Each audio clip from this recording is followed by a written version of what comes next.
Hello hi friends, ನಿಮಗೆಲ್ಲ ಗೊತ್ತಿರೋ ಹಾಗೆ ದಿಸ್ ಈಸ್ ಮೈ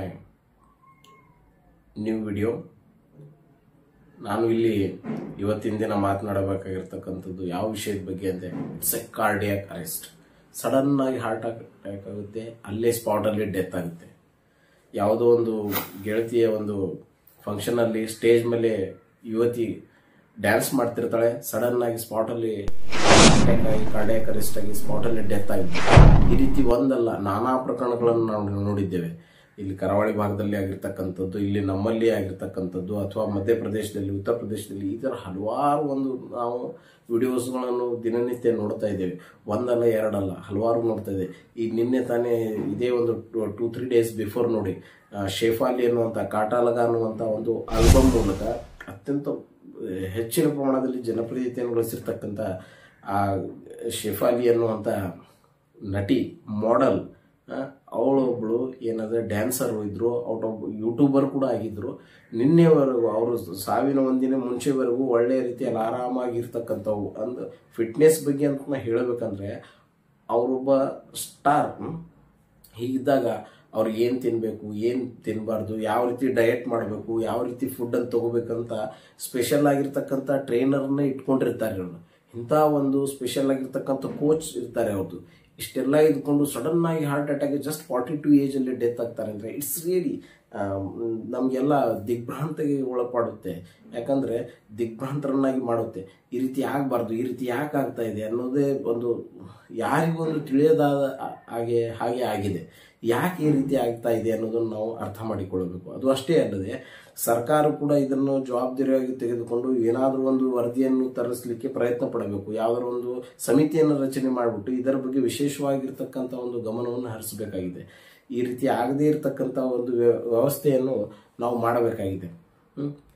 ಅದು ಅಷ್ಟೇ ಅಲ್ಲದೆ ನೋಡಿ, ಅವ್ರ ಜೊತೆಗೆ ಒಂದು ಯಾವುದಪ್ಪ ಅಂದರೆ ಸಲ್ಮಾನ್ ಖಾನ್ ಅವರು ನಡೆಸಿಕೊಡುವಂಥ ಹಿಂದಿಯಲ್ಲಿ ಒಂದು ಇದು ಬರುತ್ತೆ, ರಿಯಾಲಿಟಿ ಶೋ ಬಿಗ್ ಬಾಸ್ ಅಂತೇಳಿ. ಆ ಬಿಗ್ ಬಾಸ್ ಅಲ್ಲಿ ಕೂಡ ಇವ್ರ ಜೊತೆಗೆ ಇನ್ನೊಬ್ರು ಸಿದ್ಧಾರ್ಥ್ ಶುಕ್ಲಾ ಅಂತ ಅವರೊಬ್ಬರು ನಟ ಇದ್ರು. ಅವರನ್ನು ಕೂಡ ನಾವು ಜಸ್ಟ್ 40+ ಏಜಲ್ಲಿ ಕಳೆದುಕೊಂಡು, ಅವರೆಲ್ಲ ಯುವಕರು, ಅವರೆಲ್ಲ ತುಂಬಾ ಒಂದು ಜಿಮ್ ಎಲ್ಲ ಮಾಡಿ ಫಿಟ್ನೆಸ್ ಮಾಡ್ಕೊಂಡಿರ್ತಕ್ಕಂಥವ್ರು. ಅಂಥವರೆಲ್ಲ ಸಡನ್ ಆಗಿ ಡೆತ್ ಆಗ್ತಾರೆ. ಇವರೆಲ್ಲ ಇರಲಿ, ನಮ್ಮ ಒಂದು ಮರ್ಯಾದಾ ಮಾಣಿಕ್ಯ ಆಗಿರ್ತಕ್ಕಂಥ ಅಪ್ಪು ಸರ್ ಅವರು ಕೂಡ ಈ ರೀತಿ ಆಗ್ಬಿಡ್ತು. ಅಪ್ಪು ಸರ್ಗೂ ಕೂಡ ಸಡನ್ ಆಗಿ ಹಾರ್ಟ್ ಅಟ್ಯಾಕ್ ಡೆತ್ ಆದ್ರು. ಅವ್ರನ್ನ ಎಂದು ಯಾರು ಕೂಡ ಮರೀಲಿಕ್ಕೆ ಸಾಧ್ಯ ಇಲ್ಲ. ಅಷ್ಟೇ ಅಲ್ಲದೆ ಚಿರು ಸರ್ಜಾ, ಚಿರಂಜೀವಿ ಸರ್ಜಾ ಎಂತ ಅದ್ಭುತವಾಗಿರ್ತಕ್ಕಂಥ ಯುವ ಒಂದು ನಟ, ಎಷ್ಟು ಬೇಗ ಅವರು ಕೂಡ ನಮ್ಮನ್ನಾಗಲಿ ಹೋದರು. ಇದಕ್ಕೆಲ್ಲ ಕಾರಣ cardiac arrest, heart attack sudden ಆಗಿರ್ತಕ್ಕಂಥದ್ದು. ಅದು ಅಷ್ಟೇ ಅಲ್ಲದೆ ಒಬ್ಬ ಫೇಮಸ್ ಕಾಮಿಡಿಯನ್, ಹಿಂದಿ ಕಾಮಿಡಿಯನ್ ಇದ್ರು, ರಾಜು ಶ್ರೀವಾಸ್ತವ್ ಅಂತ ಹೇಳಿ, ಅವರು ಕೂಡ ಸಡನ್ ಆಗಿ ಡೆತ್ ಆಗ್ತಾರೆ. ಇದೆಲ್ಲ ನೋಡಿದರೆ ಬಹಳ ಒಂದು ನೋವಾಗುತ್ತೆ ಬಂಧುಗಳೇ. ಇದನ್ನು ಯಾವ ರೀತಿ ನಾವು ಕಂಟ್ರೋಲ್ ಮಾಡಬೇಕು ಅನ್ನೋದು ಜನರಿಗೆ ಒಂದು ಅರ್ಥನೇ ಆಗ್ತಾ ಇಲ್ಲ. ಇದರ ಬಗ್ಗೆ ಏನಿದೆ, ಒಬ್ಬ ಪ್ರಖ್ಯಾತ ಪತ್ರಕರ್ತರು ರಾಜ್ಯ ಸರ್ಕಾರಕ್ಕೆ ಒಂದು ಮನವಿಯನ್ನು ಸಲ್ಲಿಸಿದಾಗ ತೆಲ್ಲೂರು ಅಂತ ಹೇಳಿ ಅವ್ರದೇ ಒಂದು ಇದರಲ್ಲಿ ಒಂದು ಸಮಿತಿಯನ್ನು ರಚನೆ ಮಾಡಿದ್ದಾರೆ ನಮ್ಮ ರಾಜ್ಯ ಸರ್ಕಾರ. ಆದರೆ ಅದು ಇನ್ನೂ ವರದಿ ಬಂದಿಲ್ಲ. ಬಹುತೇಕ ಗುರುವಾರ ಅದು ಬರಬಹುದು ಇನ್ನೊಂದು 2-3 ಡೇಸಲ್ಲಿ. ಬಟ್ ಇದು ಆಫ್ಟರ್ COVID-19 ಅದರ ನಂತರ ಈ ರೀತಿ ಹೆಚ್ಚಾಗ್ತಾ ಇದೆ ಅಂತ ಒಂದು ಮಾಧ್ಯಮದಲ್ಲಿ ಆಗಿರ್ತಕ್ಕಂಥದ್ದು, ಅಥವಾ ಹಲವಾರು ಕಡೆ ನಾವು ಇದನ್ನು ಕೇಳ್ತಾ ಇದ್ದೇವೆ. ಬಟ್ ಅದಕ್ಕೆ ನಿಖರವಾಗಿರ್ತಕ್ಕಂಥದ್ದು ಕೋವಿಡ್ ಒಂದು ವ್ಯಾಕ್ಸಿನ್ ತಗೊಳ್ಳೋದ್ರಿಂದ ಇದು ಆಗಿದೆ ಅನ್ನೋದು ಇನ್ನೂ ಸ್ಪಷ್ಟವಾಗಿ ಆಗಿಲ್ಲ. ಯಾಕಂದ್ರೆ ಸೈಂಟಿಫಿಕ್ಲಿ ಯಾವುದೇ ಒಂದು ಪ್ರೂವ್ ಆಗಿರ್ತಕ್ಕಂಥ ಒಂದು ವರದಿಗಳು ಬಂದಿಲ್ಲ. ಬಟ್ ಎನಿಹೌ ಈ ರೀತಿ ಆಗ್ತಿರ್ತಕ್ಕಂಥದ್ದು ಒಂದು ತುಂಬಾ ನೋವಿನ ಸಂಗತಿ. ಇದು ಅಷ್ಟೇ ಅಲ್ಲದೆ ಮೊನ್ನೆ ತಾನೇ ಪಂಜಾಬ್ನಲ್ಲಿ ನಾವು ನೋಡಿದೆವು. ಪಂಜಾಬ್ನಲ್ಲಿ 6 ಬಾರಿಸ್ತಾನೆ ಆಟಗಾರ ಒಬ್ಬ. 6 ಬಾರಿಸಿದ ಒಂದು ಇದರಲ್ಲಿ 6 ಬಾರಿಸಿದ ಕೆಲವೇ ಕ್ಷಣಗಳಲ್ಲಿ ಅವನು ಅಲ್ಲಿ ಗ್ರೌಂಡ್ ಅಲ್ಲಿ ಕ್ರೀಸ್ ಅಲ್ಲಿ ಸ್ಪಾಟ್ ಡೆತ್ ಆಗುತ್ತೆ. ಈ ರೀತಿ ಹಲವಾರು ಒಂದು ನಾವು ನೋಡ್ತಾ ಇದ್ದೀವಿ.